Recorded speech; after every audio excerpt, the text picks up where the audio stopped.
Welcome to my show. This is Olio, and my name's Susan Rushton. And before we go any further, I want to share what Olio means. Olio is short for olla podrida, which is Spanish for rotten bowl or rotten pot. I just love that. It's a Spanish Portuguese dish with everything in the world in it, in particular pork in all its iterations, bacon, sausage, pig's ears, etc., chickpeas, cabbage, carrots, beans, onions, and garlic, of course, and like I said, everything in the world in it except mangoes and raisins. That's one definition. Another definition is that olio is what comes in between acts of a melodrama. So you might have somebody singing, you might have somebody juggling, you might have somebody doing a skit, and none of it has anything to do with anything else. So in other words, it's apples, oranges, and a monkey wrench. So welcome to my monkey wrench. Today I'm talking with a guy named Joe Shanahan. Thank you, Joe. Joe is deeply involved with Auburn State Recreation Area. No. Auburn, yes, Auburn State Recreation Area. And you can email him. Can I say this? Sure. Okay, yeah. Email him, joseph.shanahan, SHANAHAN at parks.ca.gov. And you can go to www.parks.ca.gov and navigate to Auburn SRA, State Recreation Area. And I recommend that you include, I usually don't include www, but you need to this time when you go to www.parks.ca.gov, because if you don't, you'll probably understand. So do www. Anyway, so, okay, Joe,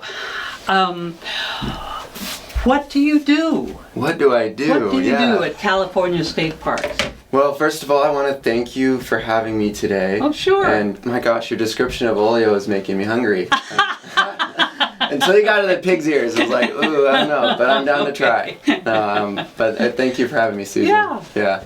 At Auburn State Recreation Area, I am an interpreter with California State Parks. You're an interpreter. An interpreter, yeah.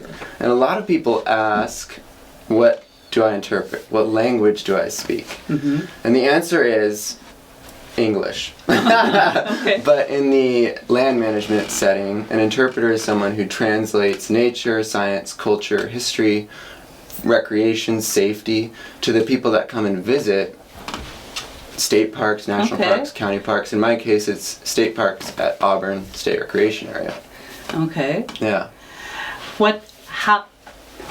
So how long have you been doing this?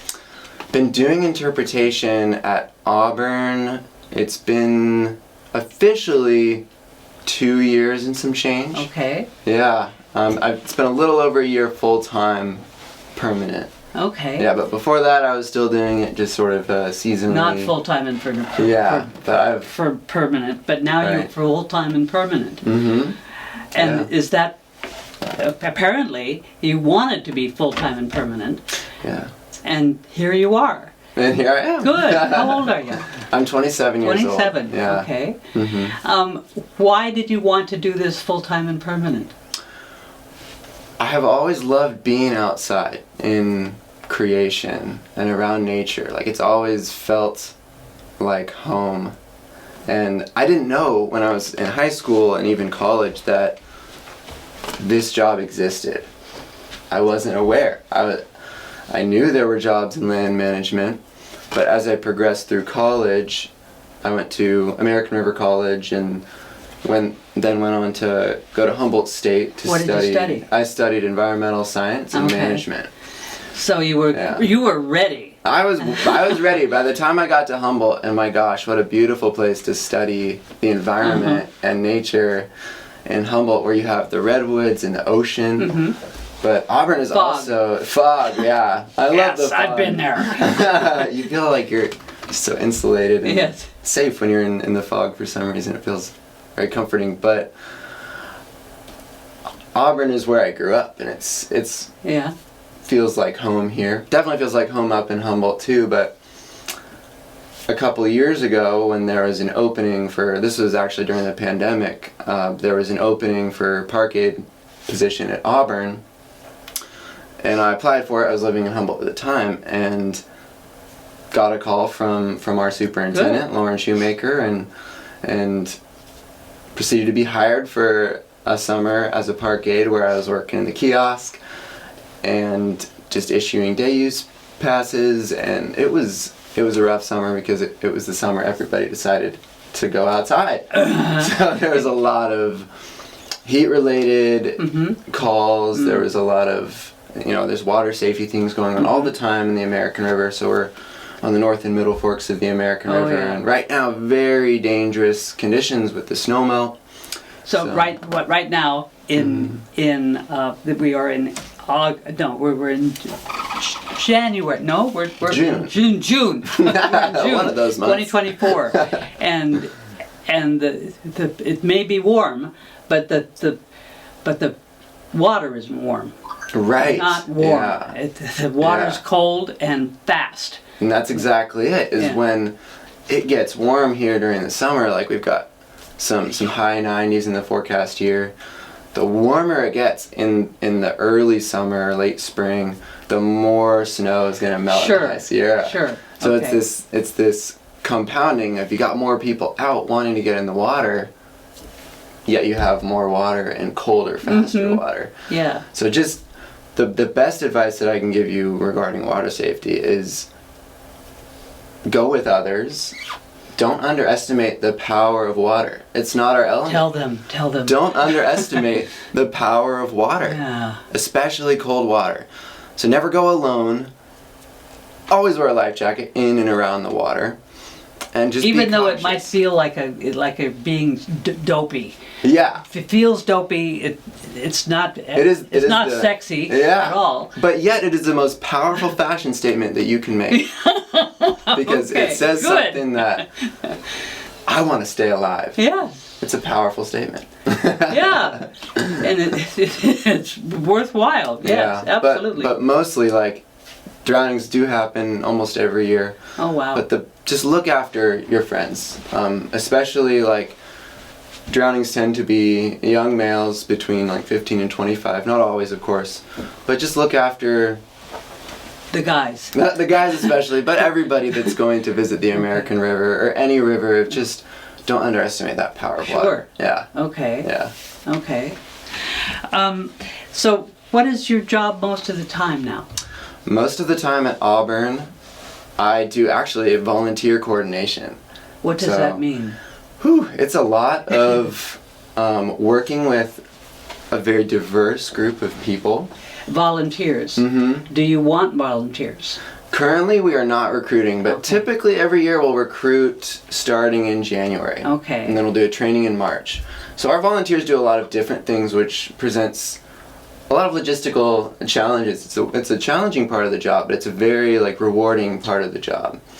What do they volunteer doing? They volunteer stationing pop-up, interpretive displays down at the confluence, so you might see them out there. Okay. And it's coordinating the schedule and getting them supplies that they need, making sure they're trained and know what to say, know what to do in certain situations. And so that's one of the things they do. They also do roving trail education. There's a program called Leave No Trace, which is international actually. Leave no trace. Yeah. Let it be like it is before you got there. Exactly. Yeah. Better than before you got there. Yes, okay. Yeah, I'm no always cigarettes. picking up little bits of garbage, just leaving things a little bit better than when I found it. But our volunteers are out there on the trail in uniform. They can answer your questions.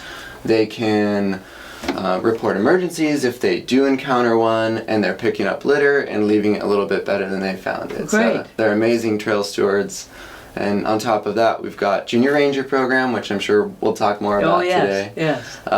So they help out with that. We have a native garden. Where? This is at our headquarters. So it's at 501 El Dorado Street, Auburn, California, 95603. and the native garden surrounds the Murphy House, which is an old house that is at the complex where our headquarter buildings are. And Down toward the river. If Okay. you're headed down 49 Yeah, towards yeah. the river, Okay. you see on the left-hand side where Smokey Bear tells you the Sure. fire danger. Okay. That's our headquarters for Auburn State Recreation Area, Okay. and that's where you'll find the native garden. And right now you've got a lot of amazing things going on. Wow. Well, there's always a lot of amazing things going on, depending on the time of year. Cool. But we've got butterfly larvae, so caterpillars for the pipevine, and possibly the monarch. I have to check on that plant. Oh, good. Because we do have some narrowleaf milkweed. in it too, Wonderful. yeah. So that's all maintained by our Cool. volunteers, yeah. That's neat. Okay. And what's one of the best things? I would like to know the best thing, but there are Right. so many good things. But out of 5, what's Yeah. what's one of them? One of the best of them? One of the best things is getting to work in such a beautiful place and have, while I'm not in the field all the time, I'm about 50-50, you know, with volunteer coordination plus program development delivery. You get to be in some of the most beautiful places in California. And Auburn State Recreation Area, like the 2 river canyons, those are just, Charming. yes, charming, Thrilling. breathtaking, scenic, like just this bounty of our natural resources and our environment, and I love working in that place. Good. Yeah. That's great. So that's one of the That's- many that's things that I wonderful. enjoy about working there. Yeah. Yeah. So you and I have on my list, and something that you mentioned earlier, Mm-hmm. the Junior Rangers Education Program. Yeah. And is this? I know, Phil, it's green, but I can leave this with you. This is what I found when I first met you. Mm-hmm. Okay, Junior Ranger Adventure Guide. So and you guys meet every first Saturday in the summer. So we meet every Saturday for June. Every Saturday. Yeah. Okay. June, July, and August. Wow. And it varies the location. Right now for June we're at the ranger station, the address that I just said, you know, Okay. at El Dorado Street. And we meet at 9 in the morning and we gather together and we start learning about things in our environment. For example. Yeah. For example, we talked about biodiversity last week, Which means what? which means the variety of life. And here in California, we have extraordinary biodiversity. There's so many different living things, and all of those living things are connected with each other in some way. So we talked about that, and we talked about food webs and plant and animal adaptations and their relationships to one another. And we talk about all sorts of things in the natural world, but as well as cultural and recreational safety. We really stress that since we're a recreation area, and I think we've managed to make safety fun. Oh, good. I think we've managed to do it. Oh, good. It's a challenge. It's a challenge, but yeah, Yeah. I think we've done it. Good. Yeah, so we would love to have you all there. So you're a teacher. I am. That's you're a great way teacher. to think Yes. of it. Yeah. And what I have discovered being a teacher is that there's very few ways better to learn than to be a teacher. Yeah. The Right. more you teach, the more you learn. I learned so much. Like I'm there to facilitate these programs, but the real teacher is, well, one, the kids. To me, I learned so much from them, Yes. but also I learned so much from just watching them observe the natural world.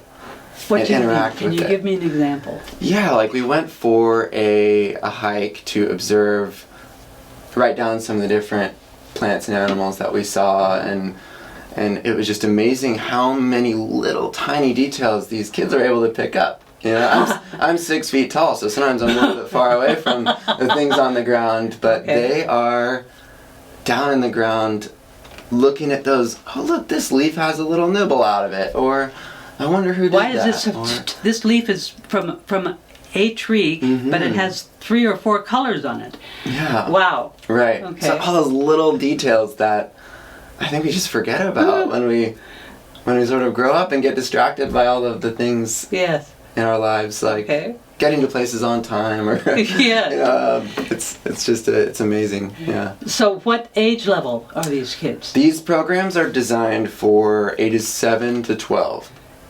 Okay. Yeah. So this is a California State Park system statewide. There's a Okay. Junior Ranger program, and this is the one that we offer at Auburn, but there's programs happening in other state parks, so you can check those other Okay. state parks out. I know for sure Marshall Gold Discovery State Historic Park over in Coloma Yeah. has a Junior Ranger program, and the state capitol has a Junior Ranger program. Cool. That's So that it's happening across the state. Yeah. Auburn's is kind of unique because we do a different program every week. Do you? Yeah, so Okay. they're standalone programs, but they do build on each other quite nicely. So we have a lot of families that'll come for the whole summer, as opposed to some of the other parks have a few that they've got, ready to go. But ours, we have a lot of repeat families coming back. Now, do you have the whole family in there, or do you have one of the grown-ups and 3 or 4 of their children, or whatever? Right. Yeah. The parents come for the program, so they stay for the duration of the program. And from what I've heard, the parents learn a few things too. Oh, sure. It's never too late to become a Junior Ranger. Okay.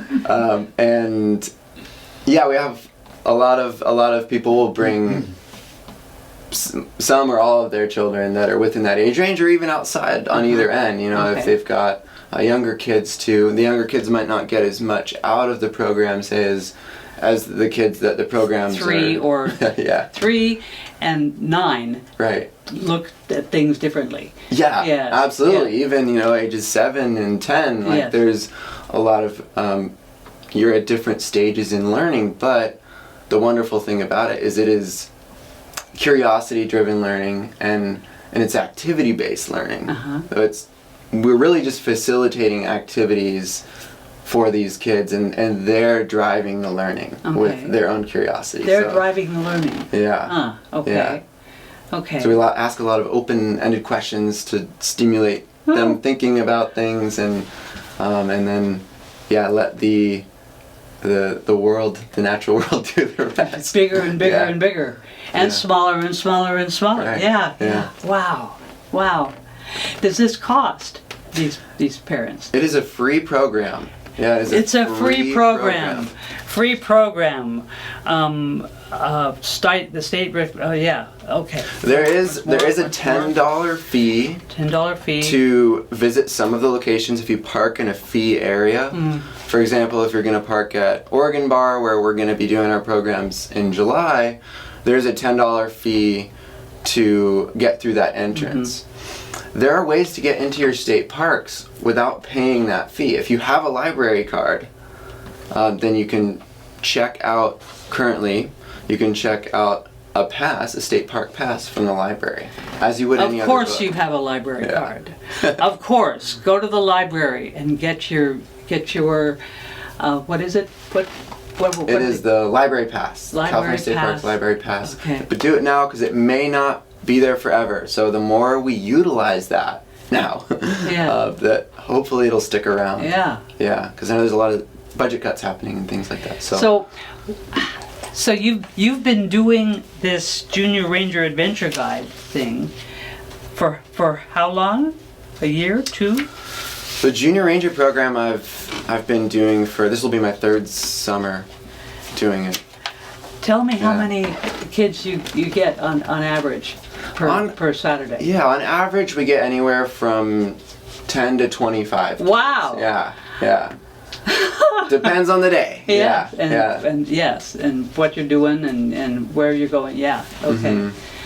What do you like best about it? No. What do you like about it? What are some of the things you like about doing this?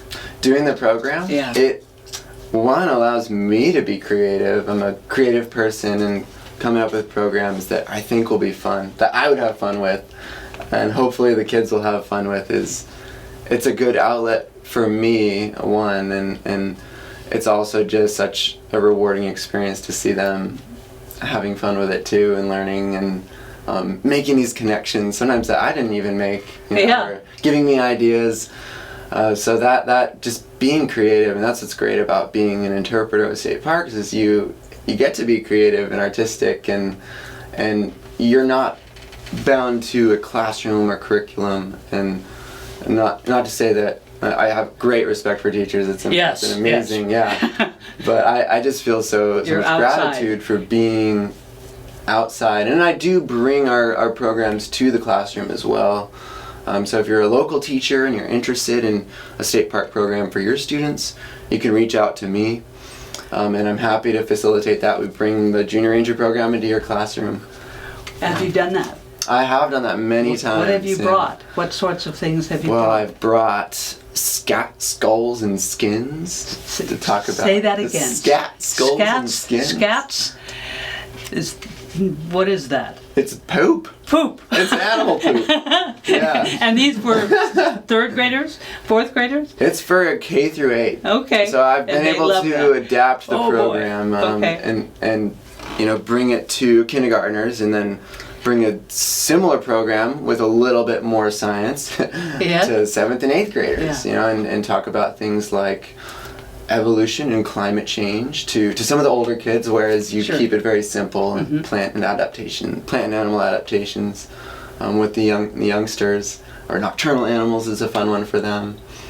But yeah, I've done many classes. What a wonderful thing you're doing for yourself in particular, but for everybody else. But you're just all over the place. Yeah, no, every day is a little thrilling. different. Yeah. Wow, Joe, that's great. So, do you ever? I can imagine that there might be a 7th grader rolling his eyes, and suddenly he's not. Has that ever happened? I have seen that. Yeah, but usually just make a joke or involve them somehow. Like if I notice someone's not engaged, I'll try to involve them. Or does it work?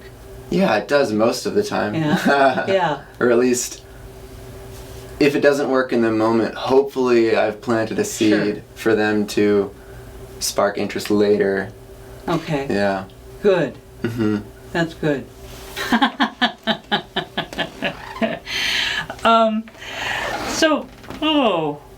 So one of my questions is, what does one must know to work with the parks?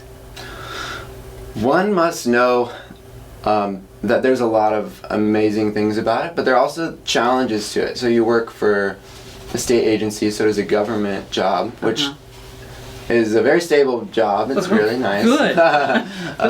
But you're in a bureaucratic matrix, so that's a reality. Say that bureaucratic matrix is the way I've described it. Is there's a lot of paperwork, and for good reasons. There are a lot of forms. Okay. Yeah. So I would say that you're working for the state. You're working for the state at the end of the day, and I really do enjoy that. But those are the most challenging bits of the job, is working for a large agency where it could be challenging at times. Yeah. Okay. But nothing I can't handle. It keeps it interesting. Yeah. And regarding Junior Ranger Adventure Guide, that's statewide, right? Okay. So you did not start that. Correct. It's been available for years. Do they choose what you do, or do you choose what you do? It's a little bit of both. Okay. Yeah, I get certain assignments, so I work on those, but I do have a lot of creative latitude to make the program into what I want it to be, and I have a lot of help from my coworkers, especially the other interpreter that works at Auburn. Okay. James, so he does a lot of, he's worked with kids for a long time, and he's really good at coming up with creative ideas, and we work well together. We've brought some music into the programs too. We like to sing fun songs. One of our volunteers is also really into bringing music into the program, so I've really embraced that and tried to do we're gonna do a different song at every program this summer. Just do our best to work that into each program. Cool. It's just it's a fun way to add another element of learning, but also just joy. I love music. Ah, good. Yeah. What is there's a rock that in you, in a rock in you that is connected with the state recreation area and your job. What is the most solid part of it? That's a really great question. I love geology. Okay. So the rock is a great way to bridge that. The rock, like the most solid your favorite, part. Yeah. What keeps you here? The river. The river. The river. Okay. I just have such a deep love for the water and respect for it. Okay. Yeah, and bringing people to it and educating them on it's just an amazing thing that really connects us all is water. Sure. Right, we're 70% water, but yeah. I would say it's the river, along with all the beautiful rocks in the river. that works too. Yeah. Yes. Yeah. Okay. Is there? I just love the idea that you want to share this with children in particular. I think that's great. What do you want them to come away with? I want them to come away with a sense that we are a part of this environment, that we are not separate from it.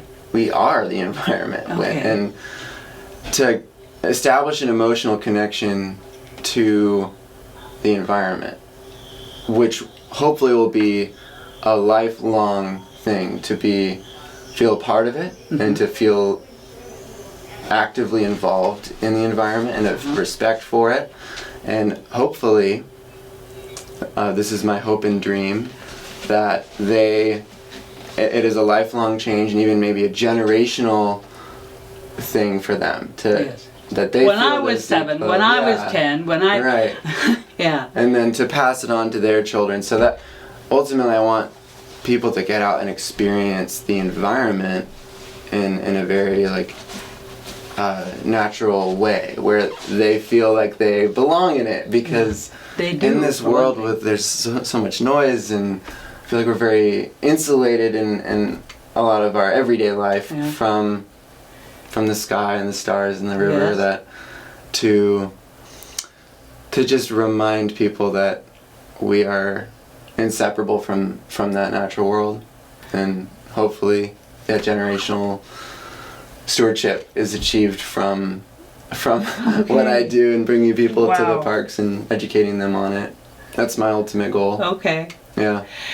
This guy is in love with his work. I look at his eyes and he's just so happy. He's happy with his work, he's happy with his teaching. Oh man, Joe, thank you. This is Joe Shanahan. He is deeply involved with state recreation area, and if you are interested, can people just bring their kids in or call you guys and yeah. Yeah, they can reach out to me with that email that Susan gave you at Yes. the beginning of the program, or if you go to our website,